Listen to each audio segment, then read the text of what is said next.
আসসালামু আলাইকুম। আমি আজকে আলু চিপস বানাবো। এই জন্য আলুকে গোল গোল করে কেটে নিয়েছি।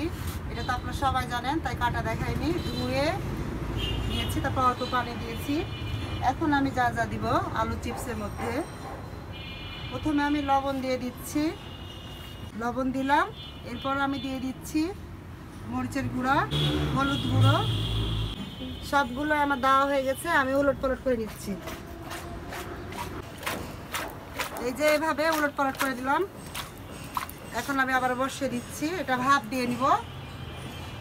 এখন আমি ঢাকনা দিয়ে ঢেকে দিলাম। এইদিকে আমি কড়াই বসিয়ে দিচ্ছি।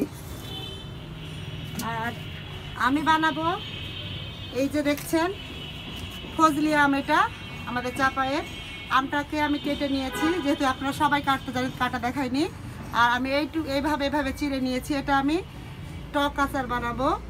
আর কোনো বাটাবটি মশলা ঝামেলা ছাড়াই এই আচারটা বানাচ্ছি। তো কীভাবে বানাচ্ছি শুরু থেকে শেষ পর্যন্ত দেখতে থাকেন। আর এটা খিচুড়ির সাথে খুব ভালো লাগে আচারটা, ভাত খিচুড়ির সাথে।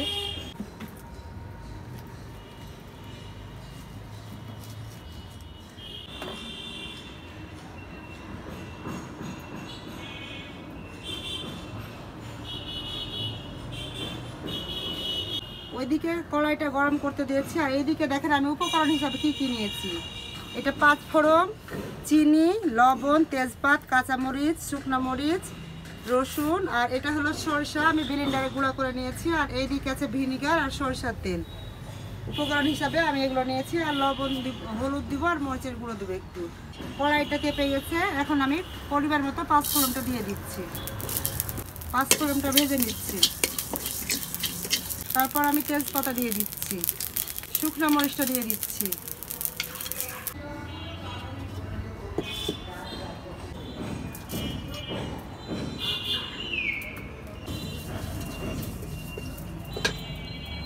এদিকে ভাজাইটা আমি আবারও দিয়ে দিয়েছি। এর মধ্যে শুকনো মরিচটা উঠিয়ে নিয়েছি, তেজপাতাটা আমি সরিষার তেলটা দিয়ে দিচ্ছি। এখানে আমি 1 পোয়া সরিষার তেল দিয়েছি, 250 গ্রাম।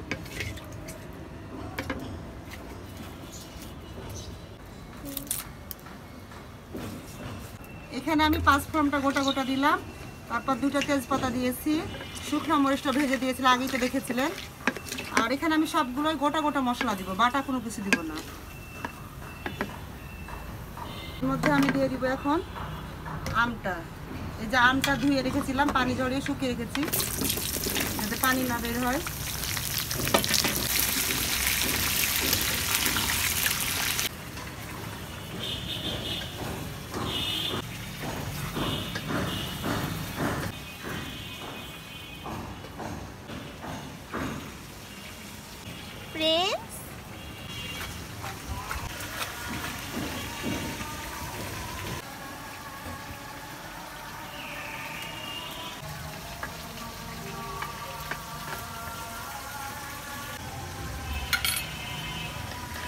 আমি এটা বেশ কিছুক্ষণ ভেজে নিয়েছি। এখন আমি দিব কাঁচামরিচ, তারপর দিলাম আমি রসুন কুচি। রসুনটা বেটে দিবেন না, এভাবে কুচি কুচি দিবেন, যখন অনেক দিন হবে আচারের মধ্যে ভালো লাগবে এটা। তারপর আমি এখন পরিমাণ মতো লবণ দিয়ে দিচ্ছি, হলুদ গুঁড়ো, মরিচ গুঁড়ো। আমি এটা সুন্দর করে নেড়ে নিচ্ছি। যেহেতু সব মশলা দেওয়া হয়ে গেছে, এখন আমি ভালোভাবে নেড়ে নিব।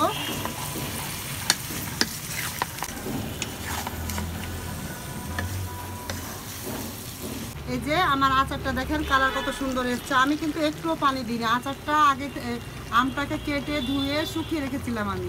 আর এই যে আমি দিয়েছিলাম 250 গ্রাম তেল, ওই তেলের উপরই ভাজা ভাজা করে নিলাম। আর এখন আমি দিব চিনি। এটা আমি অল্প করে দিলাম, যেহেতু এটা টক আচার হবে, বেশি দিলাম না।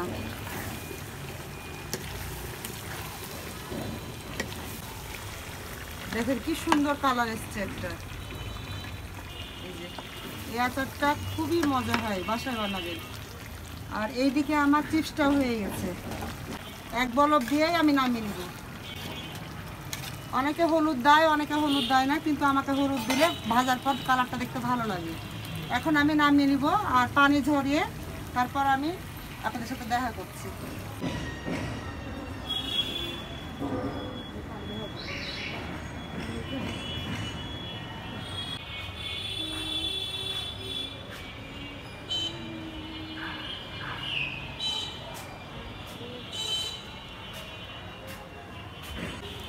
যে আমি এখন শুকাতে দেব।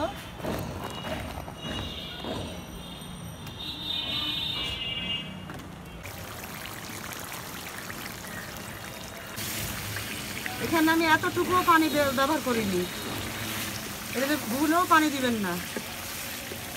এখন আমি দেবো রাঁধুনি ভিনিগার। এই ভিনিগারটা প্রতিটা আচারে দিবেন, আচার খুব সুন্দর থাকবে, রোদে তার ঝামেলা থাকবে না।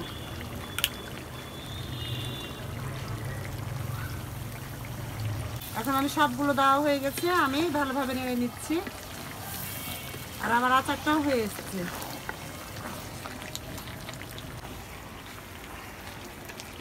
এই যে আচারটা আমার হয়ে গেছে, দেখেন কত সুন্দর লোভনীয়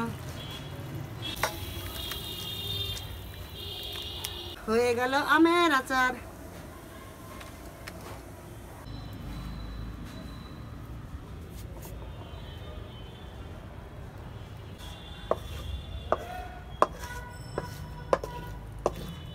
তো এরকম যারা নিত্য নতুন রেসিপি দেখতে চান আমার চ্যানেলে, তো অবশ্যই আমার পেজটিকে ফলো করবেন যারা ফেসবুকে আছেন। আর যারা ইউটিউবে আছেন তারা আমার চ্যানেলটিকে সাবস্ক্রাইব করে আমার পাশে থাকবে। তো ভালো থাকেন, সুস্থ থাকেন, আল্লাহ হাফেজ।